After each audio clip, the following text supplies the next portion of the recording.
Hi, and welcome to another episode of Hot Takes with me, the Silver Fox.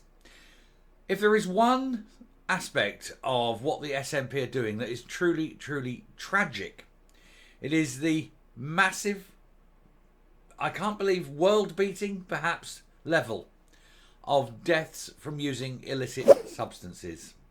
Since the SNP came to power, these deaths have increased almost exponentially. It's as though every policy they do is designed to make life worse, to make life miserable, and to drive people into taking the substances. Now, we know for some, for example, Hamza Yousaf, as we just use as a prime example, he being the First Minister, this is not an issue. This is not a priority for them. Indeed, for him, it could almost be said to be a family business. His brother-in-law being a dealer and so forth.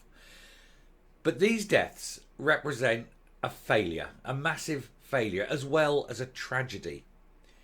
And it's a policy that could be so easily reversed and so easily solved. But for some reason, the SNP decide that they don't want to do it. They don't want to put the money in. They don't want to put the effort in. And so it will get worse. And it will continue to get worse because of other policies that they're pushing. Let's take a look.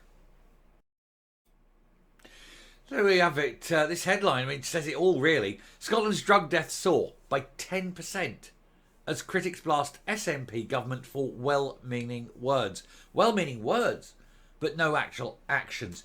And I will say that with one policy alone, this has made the situation so much worse. That policy being minimum unit pricing on alcohol. For where previously people would go get something alcoholic to blur the edges, take themselves out of reality. This is a controlled product. It is a product for which there is sufficient taxation, control. Everyone knows the ingredients. It's not getting rat poison mixed into it just to help you get a high and so forth.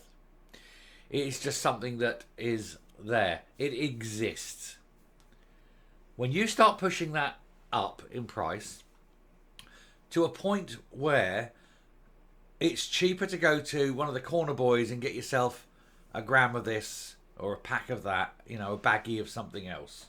When that's cheaper than the alcohol to lift you out of your sad existence, then of course this thing is going to go on, isn't it?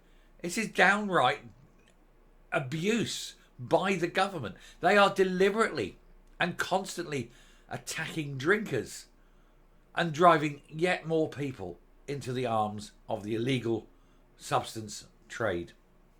So it's no wonder that these deaths rise. And of course every death is in of itself a tragedy. This is someone's son or daughter.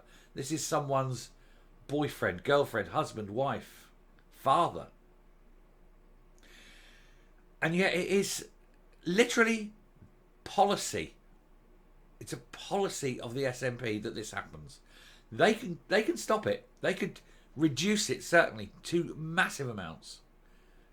And yet they choose not to. They choose to let it happen rather than address the problem. Because addressing it, first of all, means they have to admit that Scotland isn't the utopia that they're trying to create, because people are so desperate to escape the reality of it that they're doing this. And secondly, it's to address also their failings for 17 years of policy. And again, they're not going to do that, are they? Critics have rounded on the government after the figure rose by 105. The number of deaths now increased by 10% in 2023. And the SNP government began publishing figures on deaths the police believe were a result of drugs following high figures in recent years. In 2023, nearly 1,200 people died as a result of suspected use, up by 105 from the previous year. The figure had been on the slight decline in recent years, and now it's gone up. But hey, it's always going to when you have an SNP government constantly destroying a country, constantly driving people to seek escapism. Separated by police divisions, the figures show that Greater Glasgow recorded the highest number of drug deaths with 303, more than double the 147 seen in Lanarkshire, which was the second highest. So if you're going to go and do it, go to Glasgow. It seems dying in a doorway in Glasgow seems to be the place, doesn't it?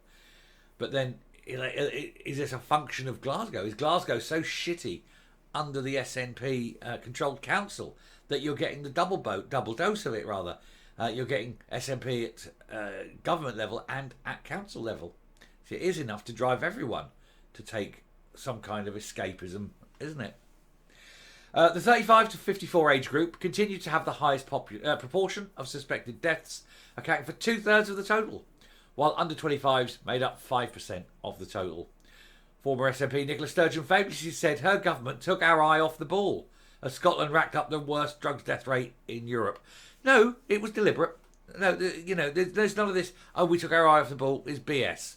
It was deliberate policy. Otherwise, you would not have increased the cost of alcohol, for example. So whatever you're doing, it is your policy. Despite the fact that over 5,200 lives have been lost to drugs since a public health emergency was declared, it is shocking that the SNP government's budget for 24-25 froze drug and alcohol spending, which amounts to a real terms cut. And of course it is. Of course it. Now, you've got Christine McKelvey's in charge, and she must act. She must do something. But of course it's hard. She won't. She has to first of all admit it's her party's policies that have created this issue. And that's going to be very hard for her. And then she's actually got to go and spend some money that she hasn't got on a problem that is increasing. So what do you think is going to happen, folks? Do you think it's going to get better? Or do you think it's going to get worse? Scottish Liberal Democrat leader Alex Cole-Hamilton said, when 100 people a month, that's 3 a day, are dying in Scotland's drug death emergency, we need to be open to anything that will save them. Each represents a life cut short and a family torn apart by grief. Those who die no longer suffer. It is the people that remain, and it is families torn apart. It is people remembering the good times past. And then they look to see who they blame. And there is only one person, if you like, one body that they can blame. That body is the SNP. And within that, its leader, Humza Yousaf. Why is he not taking a stance? Why is he, the brother of a drug dealer, not pushing for control on this substance? Why is he not saying that the dealers need to be taken off the streets? Now, the police know full well who the dealers are, but unfortunately, it's very hard to get them and whatever. And even if they do catch them, they're only going to get a tiny little sentence, aren't they? There's no harsh sentencing in Scotland anymore. It's a free-for-all. And with his brother being in the trade, you wonder how much of it is deliberate. He was, after all, the Justice Minister, while his brother was still, or brother-in-law, was still pushing smack. So is his heart in it? I suppose he didn't want to upset his wife. Oh, please don't put my brother in prison, said his wife.